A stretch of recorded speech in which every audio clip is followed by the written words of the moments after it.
happens, they start consuming the oxygen, which starts decreasing in its levels in the soil, which means anaerobic bacteria wakes up, aerobic bacteria is asleep, and the byproduct of anaerobic bacteria is ethylene gas.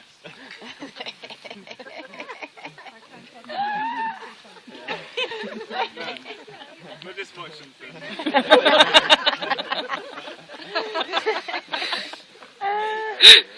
Good.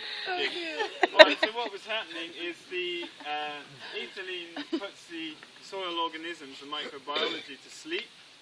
Okay, so now there's no demand for oxygen, which means oxygen can actually start diffusing back into the soil from the air, which means aerobic bacteria starts waking up, anaerobic bacteria goes to sleep, and ethylene diffuses out into the atmosphere.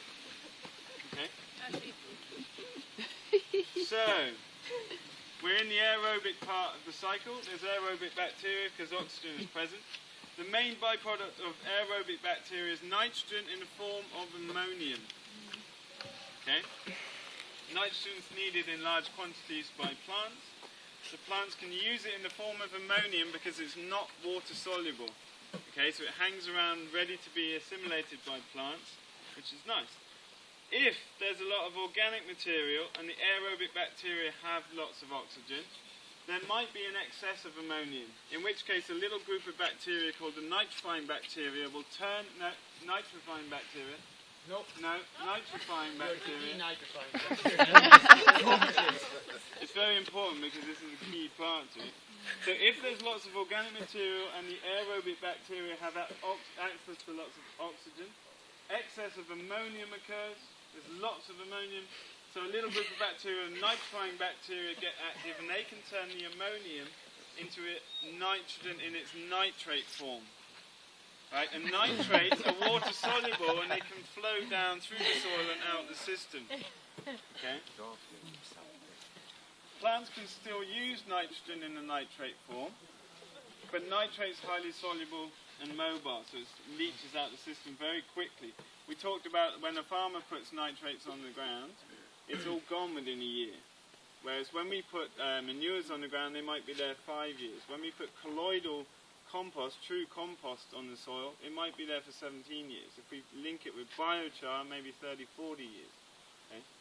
So we're looking to put things in stable forms, which it seems like nitrogen in the form of ammonium is. Okay? So, if there's loads of nitrate around, right, if there's a huge excess of ammonium, therefore a huge excess of nitrate, then the denitrifying bacteria get active as another form of that feedback loop, and they can turn the nitrates into nitrogen gas, and it can float out of the system up into the air. This is how beautiful, balanced ecology functions every second of the day. Okay? So it would appear that having nitrogen in the form of ammonium is the best for our garden soil. Another really important element in the chemistry here is iron. Iron is fundamentally important in soil science because it has an ionic charge. So iron's in its ferric form here. It's just like our blood, it's the fundamental component of chlorophyll, it's the blood of plants. Okay? Now there's some other important elements that plants need. Phosphorus is generally in this phosphate soil. We've heard about peak phosphate maybe. It's getting hard to find, and we'll teach you how to make your own soluble phosphorus if you want. It's needed by plants for photosynthesis. Sulfur as a sulfate, that's for protein building, is the basis of aromatic properties of plants. And trace elements, there's a large number of elements needed in tiny quantities, just like human bodies, for various tasks throughout the year. They are very fond of ferric iron, and they're bound chemically super tight to ferric iron. Okay, another very important element is clay particle. Clay particle has an equal opposite charge, a negative ionic charge. That's why it's so fundamental in soil science. And it's part of our soil structure.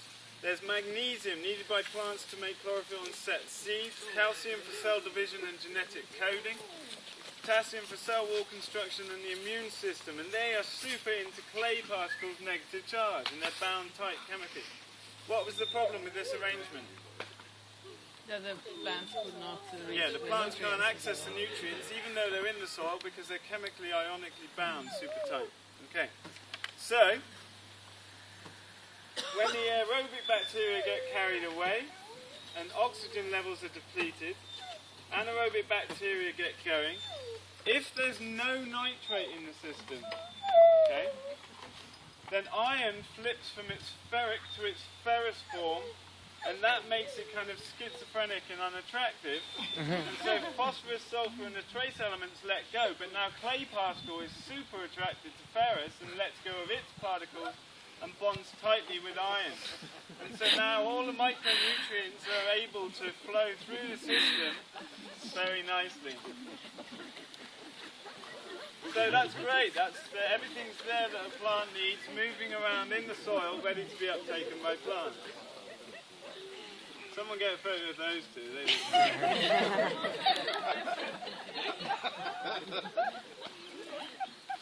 Okay, so everything's available and the soil is looking very nice. There's always oxygen, but it's whether there's like large amounts of it or other things going on. We'll get into that in a moment. Okay, so that's all nice and happy until anaerobic bacteria produce too much ethylene gas, which makes all the other organisms fall to sleep, which means there's no demand for oxygen, which means oxygen actually starts diffusing back into the soil, which means that aerobic bacteria are again present. In the presence of oxygen, which is very important, iron flips from ferrous to ferric. So now phosphorus, sulfur and trace elements are super attracted to ferric iron, and magnesium, calcium, potassium are super attracted to clay. So they all get bound up again. Okay. Until it becomes too much. Did we get all that? I was laughing. They're good actors. Some of the best here. Good show. Did we get all that? Should we do it one more time fast? Yes. Yeah, should we swap? No, it's easier if we do the same things, because there's certain key things that happen in the switches that are going to lead to your deep insights into the wonders of soil. Do it.